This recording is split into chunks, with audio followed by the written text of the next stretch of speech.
Halo guys, kita langsung aja bikin satu video preview antara Chelsea melawan Arsenal di Stamford Bridge. Kedua klub lagi mengalami kepercayaan diri yang sangat tinggi. Chelsea berhasil menorehkan 3 kemenangan berturut-turut melawan Brighton, Fulham, dan Burnley. Tapi sekarang tantangannya ini adalah Arsenal. Ya, pastinya beda dengan Brighton, Fulham, dan Burnley. Sebetulnya sebelum pertandingan ini ada kabar baik dari sisi Chelsea, di mana Reece James dibilangnya itu sudah kembali dari cedera. Tapi dalam beberapa hari terakhir ini ada kabar yang buruk lagi. Ternyata Reece James itu masih belum siap untuk menghadapi Arsenal. Jadi mungkin Pochettino tidak mau meresikokan memainkan Reece James di laga ini. Dan pastinya ini adalah pukulan yang cukup besar ya, karena di sayap kanan itu ada pemain seperti Cole Palmer. Pastinya dengan overlap dan support dari Reece James ini akan membuat serangan Chelsea ini lebih menyala lagi. Pastinya Cucurella itu bukanlah Reece James dalam soal membangun serangan. Dan kita langsung aja masuk ke Arsenal. Arsenal luar biasa sekali melawan Manchester City. Performanya itu sudah seharusnya memberikan dorongan kepercayaan diri yang luar biasa. Akhirnya mereka bisa mengalahkan momoknya Pep Guardiola dan Manchester City. Dan sekarang ini di samping Spurs, mereka Arsenal adalah 2 tim yang masih belum terkalahkan di Premier League saat ini. Pencapaian yang luar biasa, dan pastinya ini adalah dorongan kepercayaan diri ya, memasuki ke laga kali ini. Dan juga ada pemain seperti Gabriel Martinelli yang baru aja kembali dari cedera, dan kemungkinan Bukayo Saka bisa kembali melawan Arsenal, melawan Chelsea. Dia sudah diistirahatkan selama laga-laga internasional. Jadi mungkin Saka sudah fit lagi ya melawan Chelsea. Jadi sekali lagi Arsenal ini formnya lagi bagus, pemain-pemain yang cedera sudah kembali. Jadi mereka itu pantas ya difavoritkan melawan Chelsea. Kita langsung aja masuk ke starting 11. Pertama untuk tim kandang Chelsea, di posisi kiper ada Robert Sanchez. Sebetulnya gue nggak begitu yakin dengan performanya Sanchez musim ini. Ada beberapa momen, ada beberapa tembakan dari lawan yang seharusnya dia bisa save, tapi divingnya dia itu terlalu pelan ya. Jadi agak sedikit meragukan di posisi kiper ini bagaimana Sanchez itu benar-benar bisa memperbaiki lini pertahanan Chelsea. Tapi ya itu, nggak ada pemain lain yang bisa menggantikan Robert Sanchez saat ini. Kepa Arrizabalaga sudah pindah ke Real Madrid.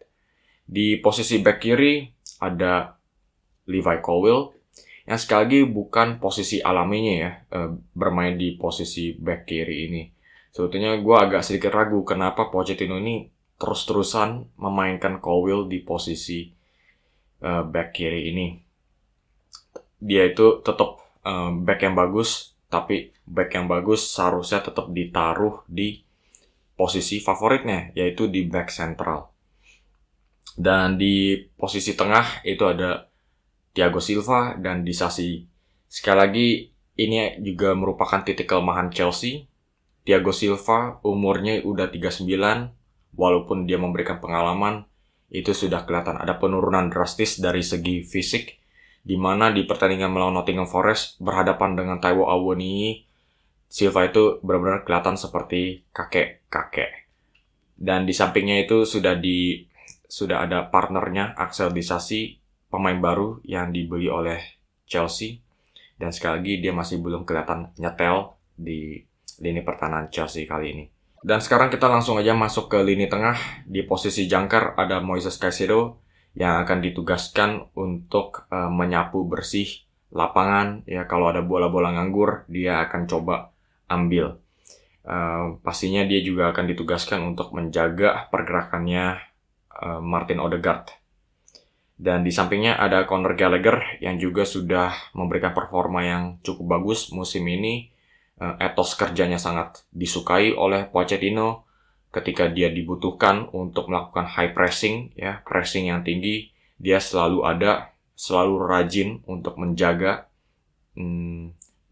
pemain lawan. Dan di sampingnya itu juga Enzo Fernandez yang kalau gue lihat ya dari lini tengah ini mereka itu kekurangan satu nomor 10. Jadi ini adalah tanggung jawab yang lebih besar untuk Enzo Fernandez. Bagaimana dia bisa mengalirkan bola dari lini tengah ke lini depan. Apalagi melawan Arsenal ya yang terkenal dengan high pressingnya yang cukup bagus. Enzo tekniknya ini sangat diperlukan lagi. Dan di lini depan di sayap kiri itu ada Raheem Sterling yang sudah menorehkan 1 gol dan 2 assist, performa yang luar biasa melawan Burnley, tapi tetap aja itu masih melawan Burnley. Dan sekarang dia harus berhadapan dengan Benjamin White ya, tantangan yang pastinya lebih besar daripada bek kanan Burnley. Tapi Chelsea yang terkena mandul pastinya membutuhkan satu pemain sayap yang bisa berkontribusikan gol, dan itulah Sterling. Dan di sayap kanan ini adalah salah satu pemain favorit gue di Premier League saat ini, Cole Palmer yang dilepas dari Manchester City oleh Pep Guardiola. Mungkin Pep agak sedikit menyesali keputusannya melepasi Palmer. Tapi Palmer di Chelsea ini sangat bagus. Dia sering membantu mengalirkan bola dari lini belakang ke lini depan. Ya, pastinya ini membuat serangan Chelsea itu kelihatan lebih mengalir lagi. Dan ketika bola juga sudah memasuki area depan, Cole Palmer itu juga memiliki daya kreatif yang tinggi. Dia memiliki visi di mana dia bisa melihat pergerakan-pergerakan pemain di depannya. Dia tahu kapan harus melepas bola, kapan harus kasih operan. Dia sangat intelijen sekali. Dan dari kubu Arsenal di posisi kiper nggak bisa diragukan lagi, David Raya. Arteta sangat keji dalam hal yang positif dan mungkin agak sedikit negatif. Positifnya itu karena yaitu kalau Arsenal memang berniat untuk menjuarai, ya mereka harus pasang kiper terbaiknya dia. Begitu. Dan di mata gue saat ini David Raya masih lebih bagus daripada Ramsdale. Ya. Ini bukan kritikan untuk Ramsdale. Menurut gue Ramsdale itu juga sudah bermain bagus ketika dipanggil.